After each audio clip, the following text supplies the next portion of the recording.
Tambare.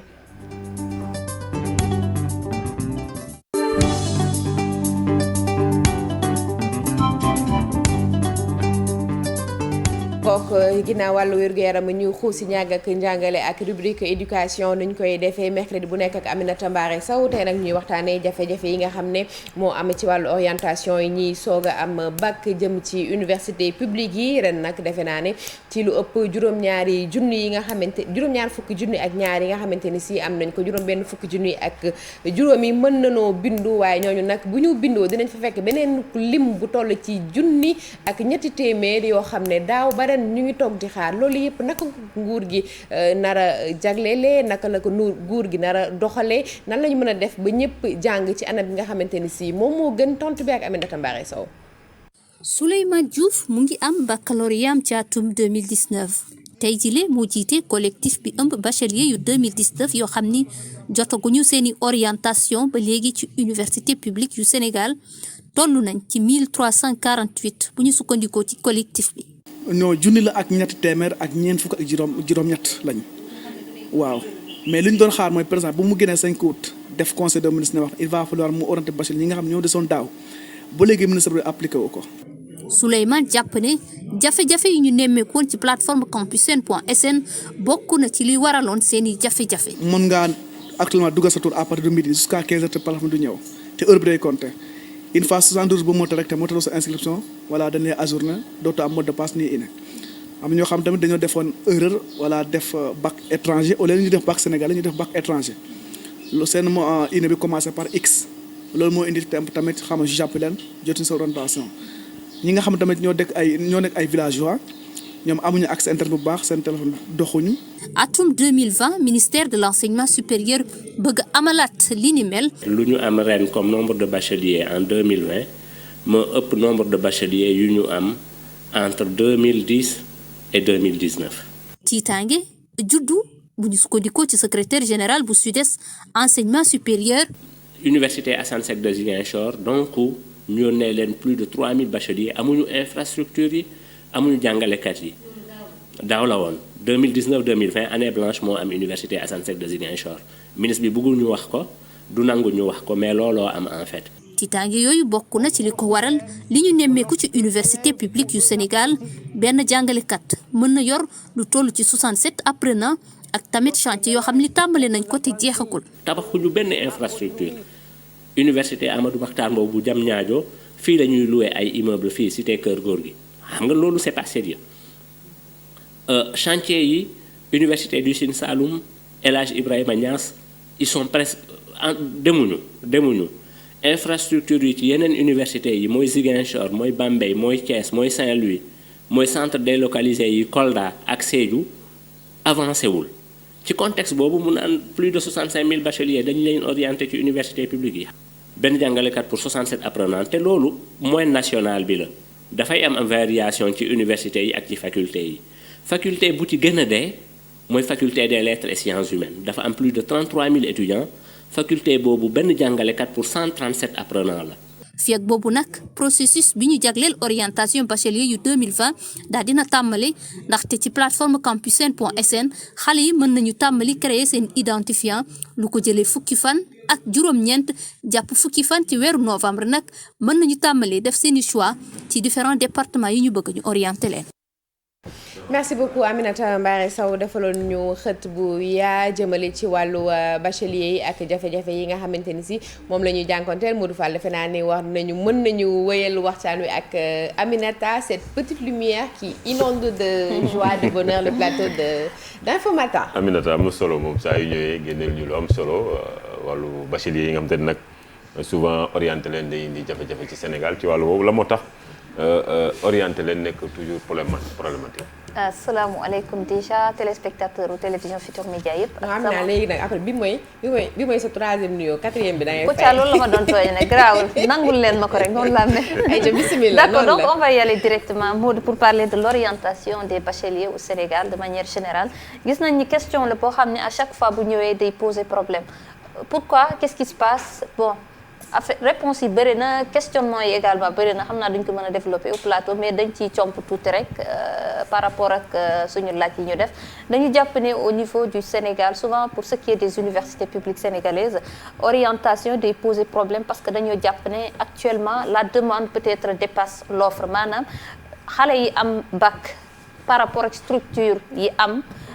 dafa am uute maanaam capacité d'accueil bi day xaw a des bu ñu jëlee ñu def un petit rappel historique en 2013 moo taxoon à l'époque ministère de l'enseignement supérieur jël ay initiative ne désormais xale yi nga xam ne dañuy am bac ñëpp mënuñu leen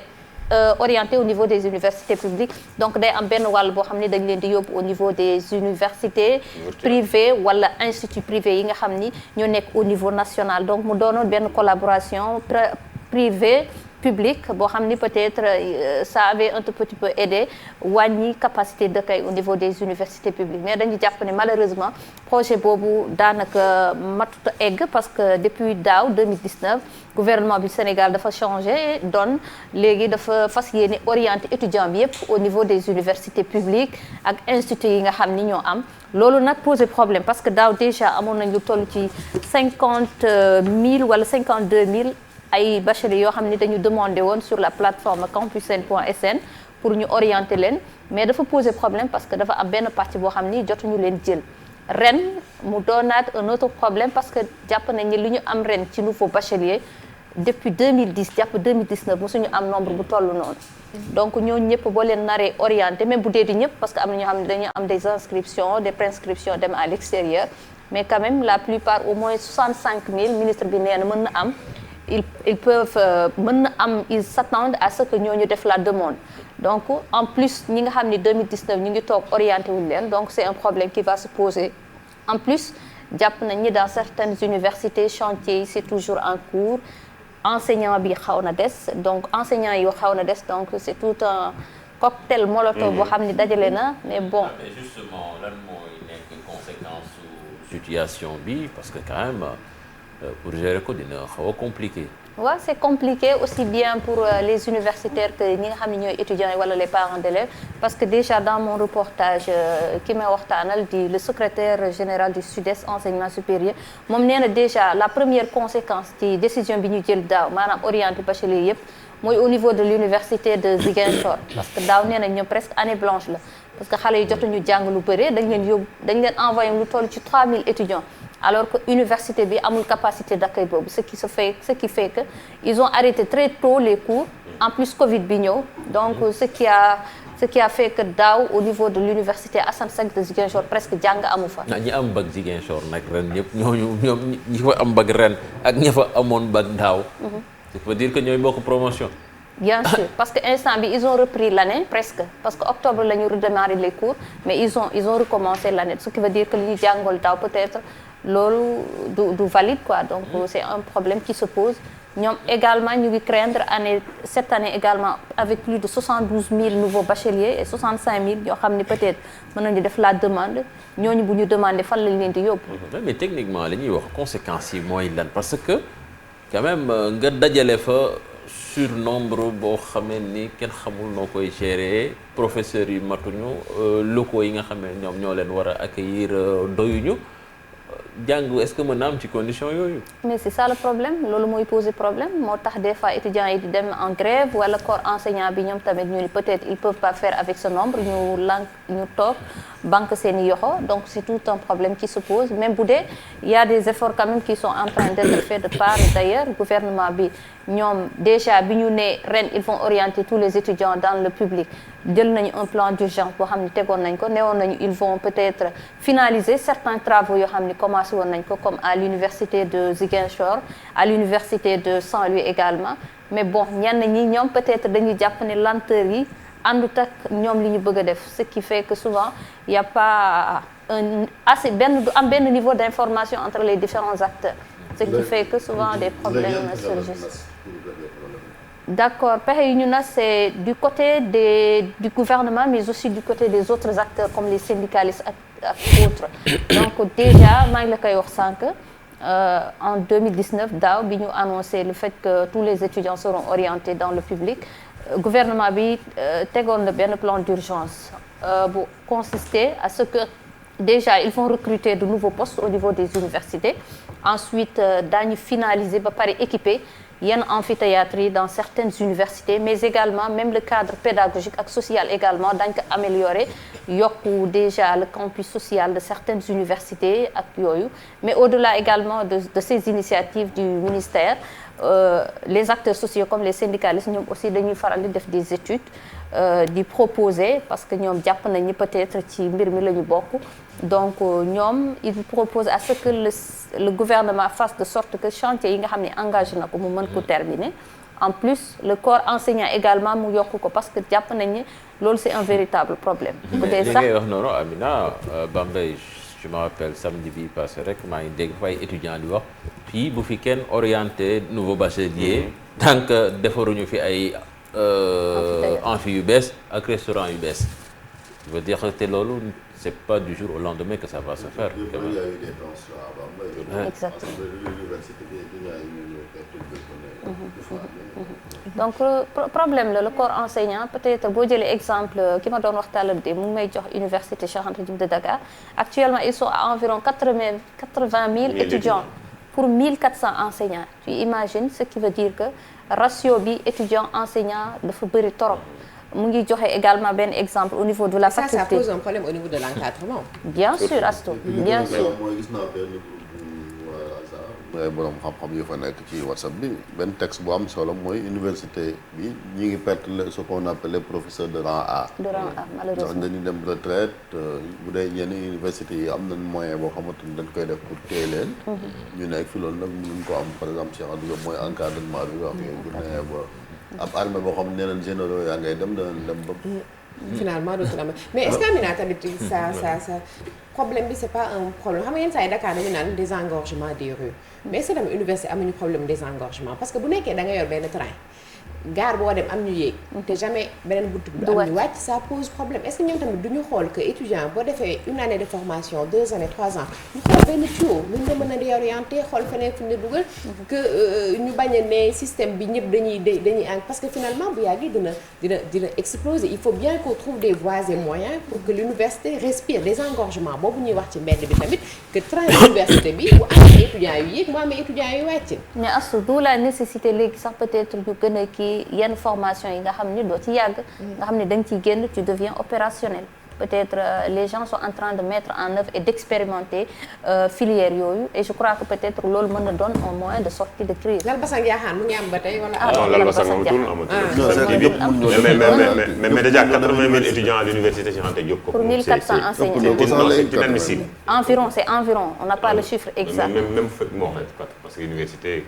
ñun ba fay nekk ñuy wax affaire 80 000 étudiants loolu yàgg na donc. 80 000 kooku aussi. ce qui veut dire que ça dépasse. waaw dépasse ba pare mu ngi joxe ratio bi parce que quand même UNESCO ak certaines organisations dañuy joxe ay ratio ñu naan la par exemple un enseignant doit encadrer au moins 26 étudiants pour ce qui est de la coopération économique pour le développement pour l'UNESCO ñoom nee nañu un enseignant au moins war nga encadrer lu toll ci 26 étudiants mais un enseignant wax di ko au niveau de la faculté des lettres et sciences humaines c'est un enseignant pour 137 étudiants imagine-toi kooku bu bëggee encadrer ñooñu ba ñu mën a jàll c'est difficile. et même s'il a la volonté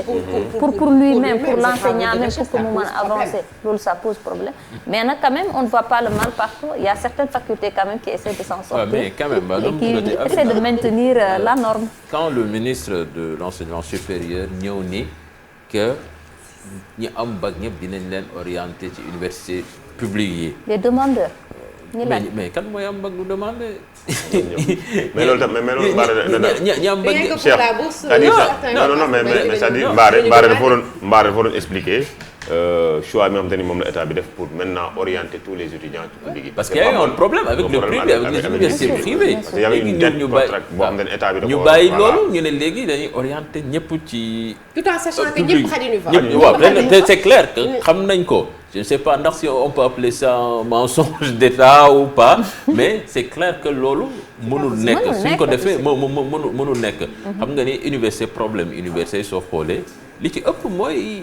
bi Ablaye Wade démocratiser affaire bi ñi am bac ñëpp ñu orienté leen jox ñëpp nu mu tuddati aide ñi amul bourse ñëpp am aide contestation yi di gën a bari imagine fii ñii orienté ñëpp ñoom tamit ñu jox leen seen aide loolu tamit lan la fi andiwaat. mais état bi ba léegi moom tamit de son côté mu ngi jéem a kii parce que foofu la ñu gisee léegi la création des ISEP. Il y a les Zénous avec l'université virtuelle du Sénégal. Malheureusement, là-bas aussi, on dit que ça ne va pas. Parce qu'ils sont à plus de 30 000 étudiants. Et ils ont du mal même à s'adapter. Déjà, ça pose problème. L'outil. Tu vois un étudiant qui arrive à l'université, il ne sait même pas manipuler un ordinateur, qu'il fasse ses cours en ligne. C'est un problème qui se pose. Mais souvent, peut-être, établi que l'on comme alternative, les UVS, les ISEP, peut-être. L'université, donc il faut choisir les meilleurs. Il faut formation professionnelle. Même la formation technique, parfois technique, nous vers la formation technique, mais c'est quand même une formation, le branche le qui a énormément de débouchés et qui rapporte énormément de mais sauf que le problème est là et gisuñu ñuy jéem a wut sax ay issue ay solution et ça c'est une bombe qui va exploser tôt ou tard. Pour man tàmbali ba ci lycée la mooy jéem aussi xale yi di orienté wu ci yeneen discipline formation professionnelle bi bu ñëpp amee ay bac L bon mais loolu standard boobu sax ñoom dañ ko kii léegi ils sont plus pour les séries scientifiques que les bac L à force de promouvoir bokk na ci li génnoon ci concertation sur l'enseignement supérieur davantage promouvoir les séries scientifiques au détriment des séries littéraires. Bon, également, dañu war a sensibiliser surtout que les gens s'orientent vers la formation professionnelle parce que quand même benn pilier la wala benn porte la boo xam ne peut-être ça peut aider à résoudre certains problèmes parce que foofu boo génnee tu peux être opérationnel et les lycées techniques sont là, les centres de formation sont là, donc il faut plus sensibiliser les gens à ce qu'ils s'intéressent à ça. Il y a des filières. Nous avons besoin de ces formations au niveau technique en fait. Mais souvent le chérif Orlan lycée technique série scientifique non mais à partir de la seconde faut nga ne way seconde S. Est-ce que tamit cloison ça pose pas problème. C'est un nombre limité ñoom ñoo nekk ci série technique.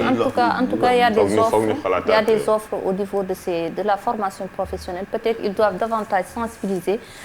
mieux faire connaître aux gens peut-être les pistes à suivre pour que ñu mën a aboutir à ça. Comme ni nga ko waxee c'est vrai di jéem a promouvoir enseignement virtuel bi baax na nañu tabax ay université espace baa ngi fii ñu ngi dugal ay xaalis di ko dugal ci yeneen i secteurs yoo xamee ni fii moo ko ëpp njëriñ fuuf li ñuy wax naan priorité yi nañu ko respecté xale yi suñu jàngul je pense que c'est le début de la catastrophe gis nañ temps yi li ñu nekkee fii booy yi songu gaal yeeg yooyu su demee yow da ngay xool ko am bac yow mbégte bi ngay àndal yaakaar ne que ni mel yow léegi yaa ngi dugg ci beneen monde nga ñëw maintenant c'est des illusions perdues quoi comme auteur boobu la mu doon wax mais foofu la jafe-jafe di commencer c'était la voix du Cheikh. La voix du Cheikh, merci bien. C'est un plaisir. Modou Fall, je pense aussi il est pour nous décloisonner parce que ça dañu ne non boo defee série L lii rek nga mën a nekk boo defee série S lii rek nga mën a il faut quand même une certaine ouverture en fait. Voilà. Merci beaucoup Aminata. Ce fut un plaisir de la télévision. Ce fut un plaisir, maître, d'échanger avec vous sur la question de l'école. Merci beaucoup. Merci Aminata, c'est toujours un plaisir et merci pour les couleurs, merci pour la lumière. Tous les mercredis sur le plateau de votre matinale Info Matin, tout de suite, c'est la revue des titres en Wolof. Ce sera avec Mamadou Mohamed. Ah, Samba. J'allais dire Ndiaye. Mohamed.